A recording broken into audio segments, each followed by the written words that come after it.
scared the living devil out of me. Jennifer Emery was driving here on Green Valley Road Thursday night when suddenly something came crashing into her windshield from the opposite side of the road. I was definitely in shock when it happened. I wasn't sure what exactly it was that hit me. Luckily, the object hit the passenger side of the car. It ripped a hole through the windshield, so there was a big hole exposed to the rain, and it was raining that night. That's assault. So, I mean, they very well could have killed me or injured me greatly. Jennifer says glass went everywhere, but she was unharmed.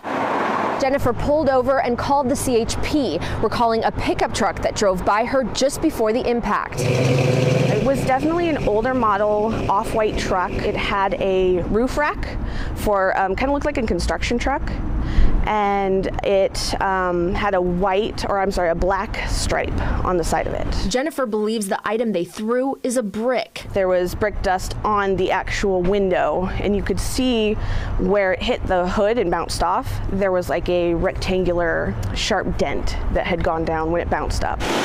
She said the officer told her she was the second victim that night. So she actually had to go to the hospital. I guess she had glass in her neck. While she waits for her car to be fixed, Jennifer hopes someone comes forward with information to help find who did this in her community. Everybody knows everybody. I don't know what kind of person, like what goes through their mind when they think to do something like this. In rescue, Natalie Brunel, KCRA 3 News. Scary moments while Jennifer says the CHP officer told her she was the second attack that night, the CHP tells KCRA 3 they are still looking into that. Turning now to KCRA 3 weather and a look at downtown Sacramento tonight from our camera atop the California Fruit Building. It is cooling down a bit outside, Dirk, and tomorrow, I guess we have some changes on the way, right? Yeah, we are. During the day, though, it looks like it's going to be a dry day. Temperatures will still be warming up through the afternoon, but it is going to be a little bit cooler tonight because we have seen some breaks in the cloud cover. But look at the cloud cover we have over California right now. More is starting to move in, and these clouds aren't going to bring any precipitation with them. They're just going to help block the sun a little bit. And then we have this weather system back here. This is what's going to bring the chance for some rain, but that's going to be approaching by Sunday night. So here's a look at what you can expect for tomorrow and on into Monday. So the next couple of days, looking dry through much of your Sunday. We will have a mixture of clouds and maybe a little bit of sunshine at times. We'll call it mostly cloudy skies. Temperatures warming into the lower 60s as we head through the afternoon. Chance for rain starts to move in as the sun's going down. So again, after 6 o'clock, it looks like that chance for rain is going to be on the increase. And we could see well over a half an inch possible through Sunday night and on into Monday morning. Winds are also expected to pick up after 10, 11 o'clock at night is when we'll see those winds that are strongest, anywhere from 15 to over 25 miles per hour, gusts between 30 to 40 miles per hour. Now the chance for rain is going to decrease to showers through Monday, late morning, early afternoon, and then should pick up again as we head into Monday evening. So there's some more wet weather for next week, Kathy. Okay, Dirk, thanks. Police in Suisun City are looking for 2 men responsible for a home invasion where 5 people, including 2 toddlers, were tied up at gunpoint for more than an hour. This happened in the middle of the day over in the 200 block of Redstone Circle yesterday. Police say 2 men forced their way into the home, tied up 3 adults, 2 toddlers, and then proceeded to ransack the home.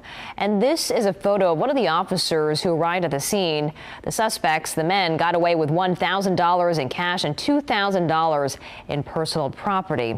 Now, the children weren't physically hurt, but some of the adults had marks on their wrists and ankles from being tied up. Well, Placer County detectives have arrested a caregiver for allegedly stealing nearly $4,000 from her 85-year-old patient in Granite Bay, and that patient suffers from dementia. Detectives say surveillance showed 32-year-old Cassandra Ann Harms of Fair Oaks shopping and withdrawing cash at local stores using her patient's bank card.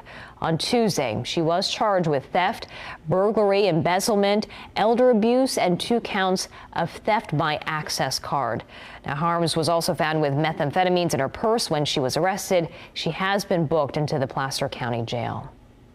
Well, coming up in 60 seconds, is it art or is it offensive? The piece of artwork that was removed from a local art show and what the artists and show organizers are now saying about this.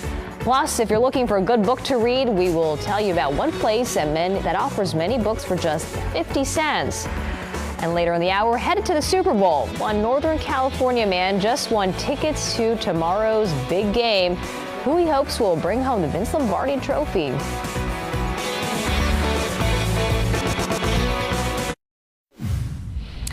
Sacramento's latest pop-up art show debuted yesterday, but it was missing one controversial piece. Here it is, designed in the shape of a swastika with the American flag painted on.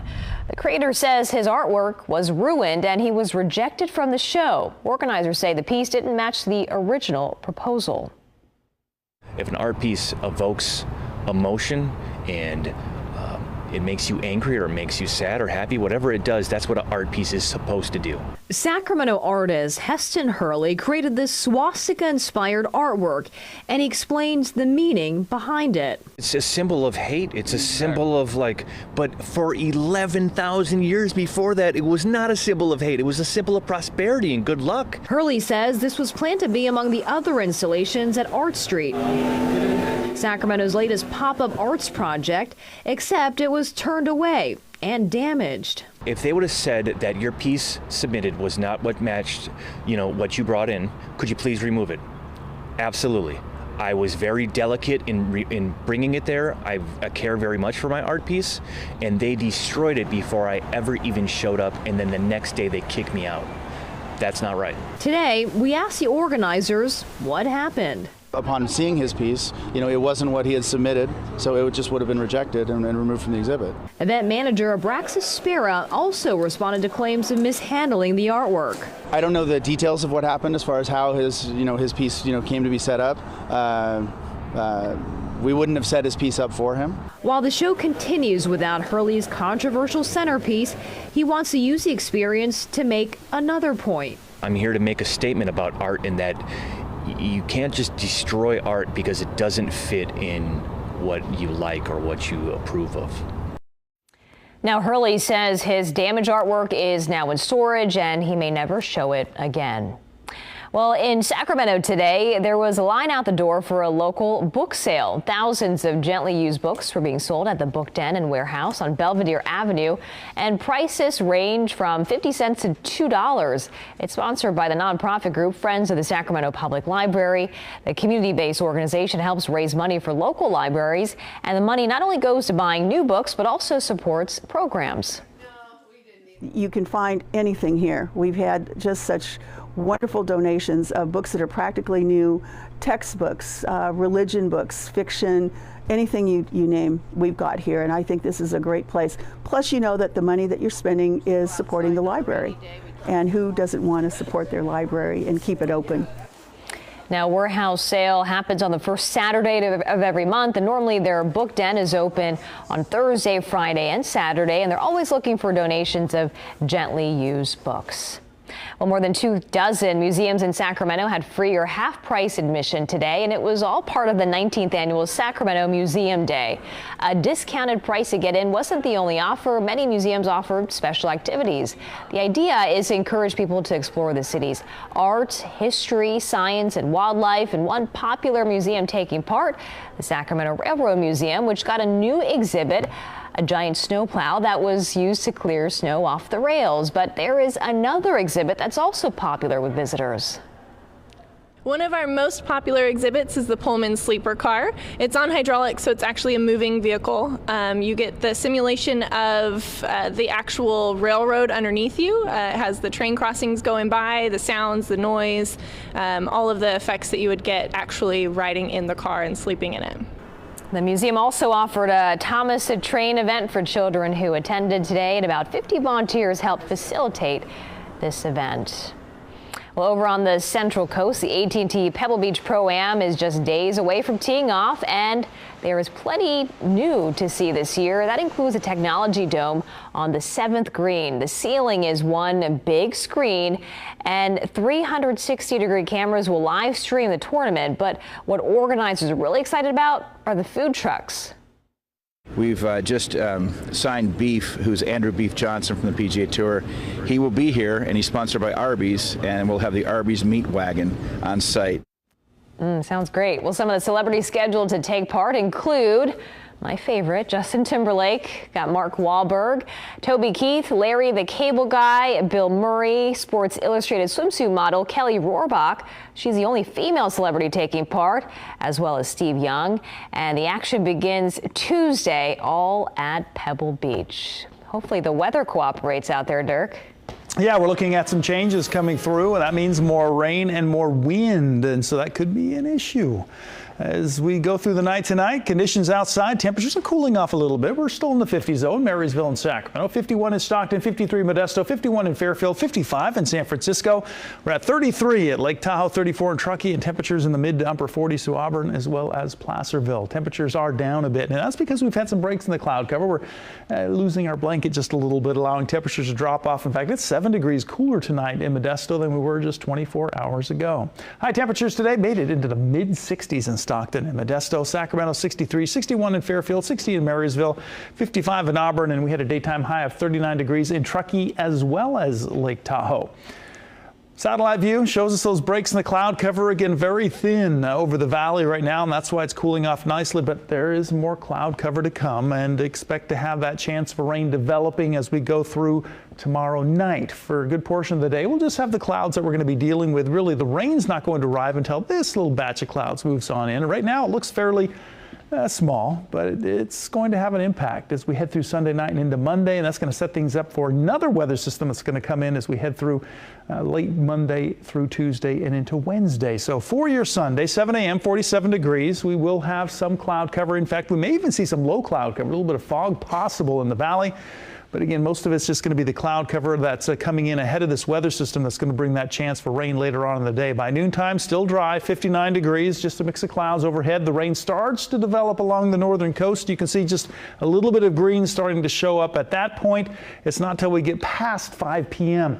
Look at that band of rain. That's some pretty heavy rain coming along the coast of California, stretching from north to south. That's going to be sliding through the valley anywhere between 6, 7 o'clock, and it's going to hit us pretty good for a couple of hours, and then it'll just transition to more scattered showers. So conditions are going to be fairly active through that time frame. Expect to have the chance for rain. There's more down the road. We'll have more on that coming up. Now, Kathy, back over to you. Dirk, thanks. And don't forget to download the free KCRA 3 app for your localized weather forecast right in the palm of your hand. You can get an hour-by-hour look at the weather you can expect in your area. And still ahead tonight, a powerful message for students at a local conference today. When we return, the wise words about taking control of their future despite their circumstances. And coming up later, this amazing sight in Hawaii, the fire hose of lava pouring into the Pacific.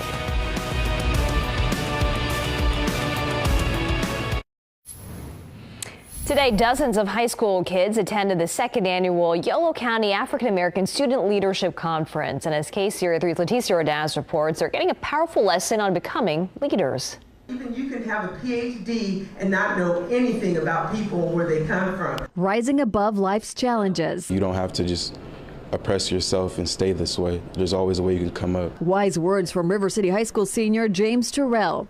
It's his second time at the Yolo County African American Student Leadership Conference, and he's learning a lot. Coming to this conference means a lot to me because I get to learn more about my culture and my heritage. I don't believe we see enough positive that's out there with black and brown images. 2 years ago, the Yolo County Office of Education came up with the event, and this year once again invited all high school students in the district to take charge of their future. That there's no circumstance at all that exists in which a young person cannot rise up and change and be empowered and contribute to this society.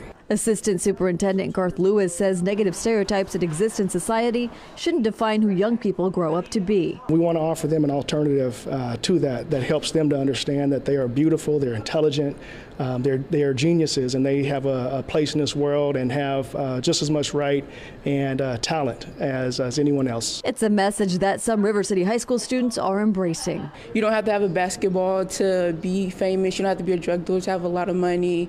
You don't, even though your parents are not there and the father in and out, mother in and out on drugs, you can be the first to go to college. You can be something. Organizers say they were expecting 100 kids to show up to the Yolo County African American Youth Leadership Conference, but instead they got double that, calling this event a huge success. In Yolo County, Leticia Ordaz, KCRA 3 News. And organizers of the Student Leadership Conference say that high school students weren't offered any extra credit for coming out today, so they were really impressed by the turnout. Well, still ahead tonight, a sobering look at the state of overdose deaths in America, plus one mother's story of losing her son to opioid addiction. We'll have that story for you next. And President Trump's picks to help lead the Army takes his name out of the running. Why the billionaire was forced to back out.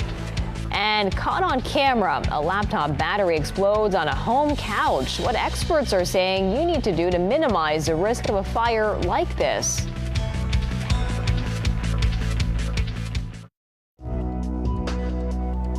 The number of people using opioids like OxyContin in our area is staggering. More people are dying from overdoses than from car crashes or from gun deaths.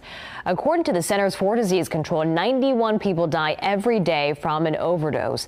That's at a rate of 1 death every 15 minutes. And that's why KCRA3 is taking a hard look at the problem and offering some solutions in a year-long project we're calling State of Addiction. Tonight, KCRA3's Kevin Oliver looks at how big the problem is in our area. We're talking about extremely addictive opioids, a family of drugs that include prescription medications like OxyContin, Vicodin, and fentanyl. It also includes morphine and heroin. Addictions to these drugs are leading to a growing epidemic, leaving behind grieving families and health professionals searching for ways to stop it. Michael Baxter was only 27 when he died, in the bathtub at his parents' home in Davis.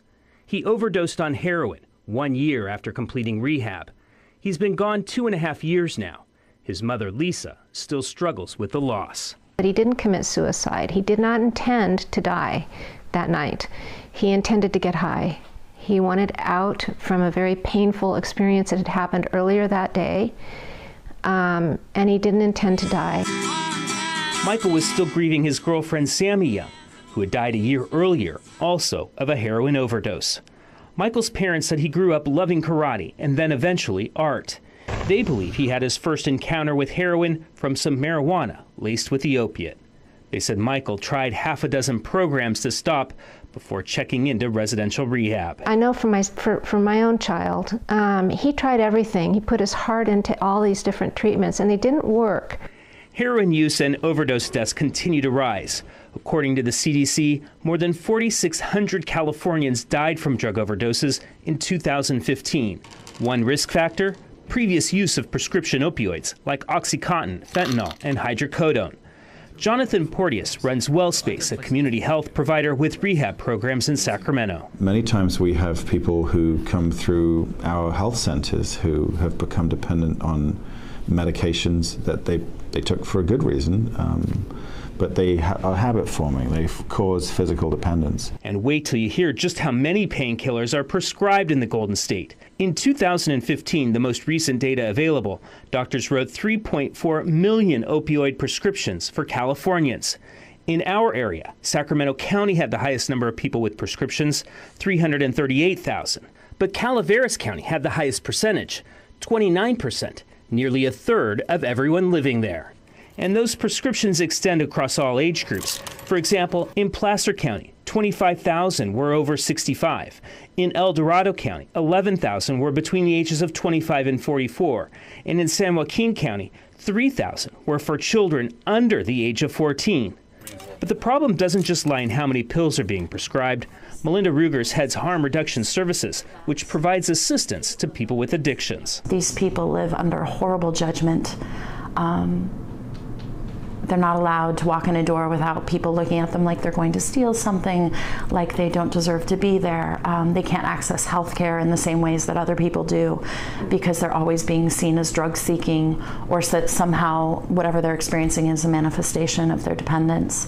And in those ways, society has not come a long way. And if someone is ready for help, Ruger says treatment programs are difficult to get into. And those that do get in, professional help isn't always enough. Which brings us back to Michael Baxter.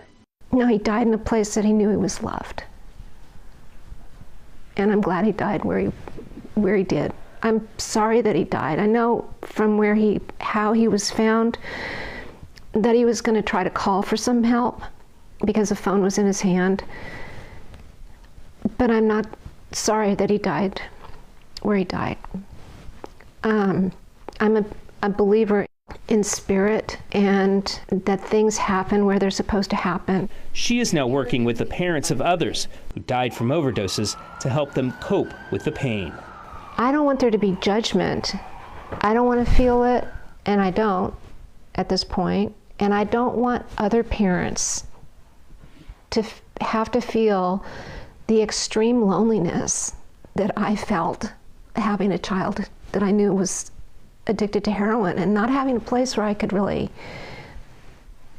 talk about that with freedom.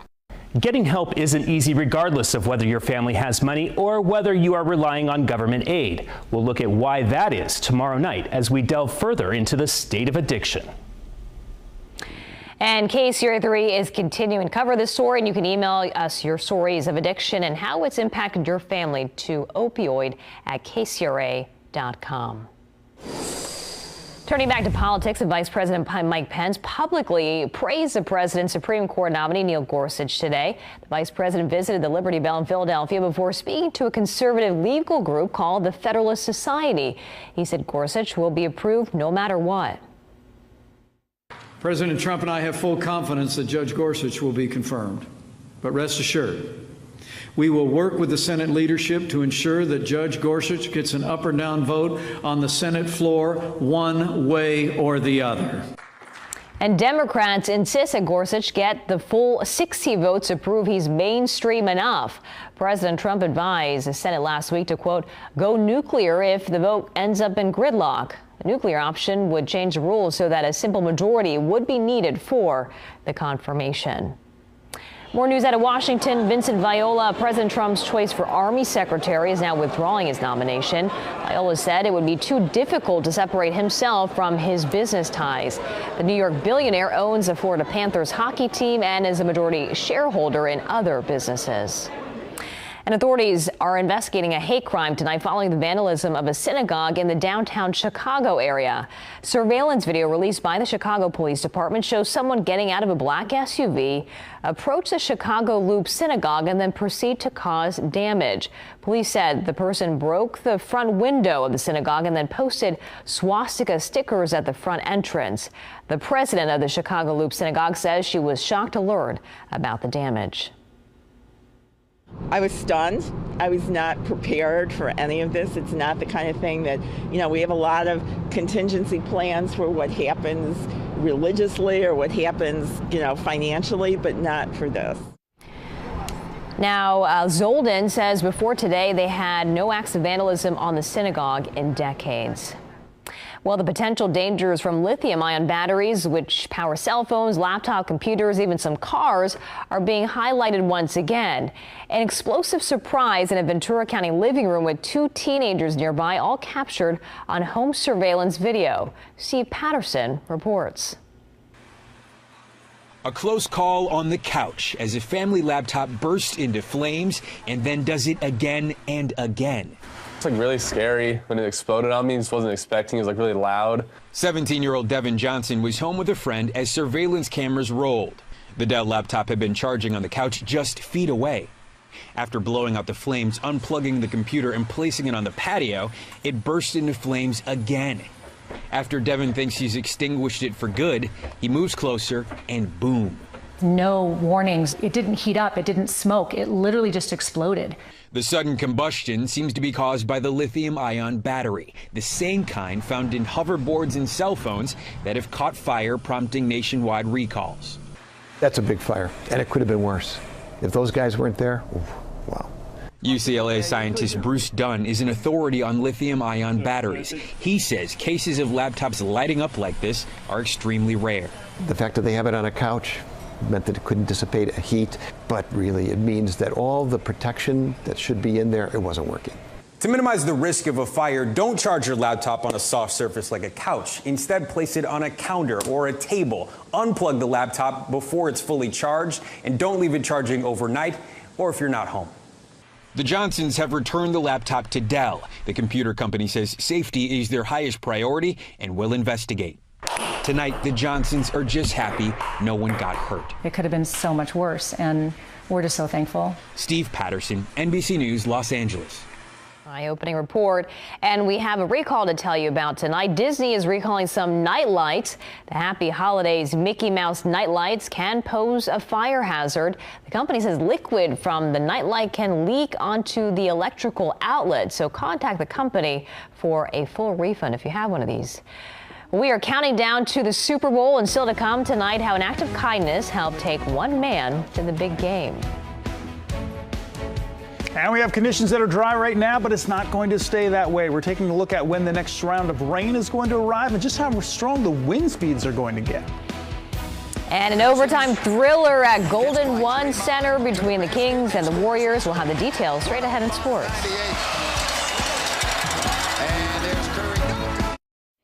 All right, check this out. This was all caught on camera in Hawaii, a so-called fire hose of lava pouring into the Pacific Ocean. But what's really incredible is how this all ended with the collapse of a large sea cliff.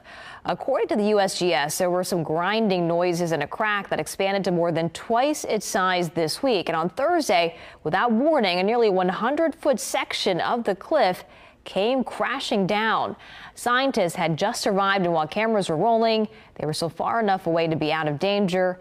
This is actually the second largest cliff collapse there in a little more than a month. Wow.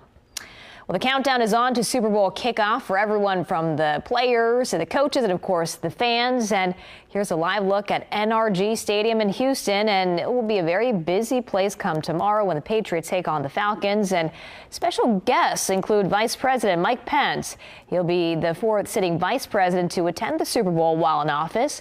And it's not clear which team he'll be cheering for. He's also scheduled to be there, is former President George H.W. Bush and his wife Barbara. They'll be doing the coin toss at tomorrow's game. Well, some football fans from San Joaquin County are going to the big game tomorrow after winning a raffle. KSR3's Melinda Mesa caught up with a Stockton man who says going to the Super Bowl is a dream come true. So I run over and they give me the 2 tickets. David McRae says he was beyond excited when he found out he won 2 tickets to the Super Bowl plus $2,000 cash. I was walking on clouds for like the next 3 days. He won these tickets in the annual San Joaquin County Super Bowl raffle. All proceeds from ticket sales go to San Joaquin County charities. The Alex Spanos Foundation donated 6 sets of Super Bowl tickets plus $2,000 for each winner. Seats are right there. I had jokingly promised almost everyone I had spoken to, like, oh, if I win, I'll be sure to take you to the Super Bowl with me. And then when I actually won, I had to narrow that list down quite a bit. He narrowed it down to his dad. He booked a hotel and flights and dreamed about what he would eat.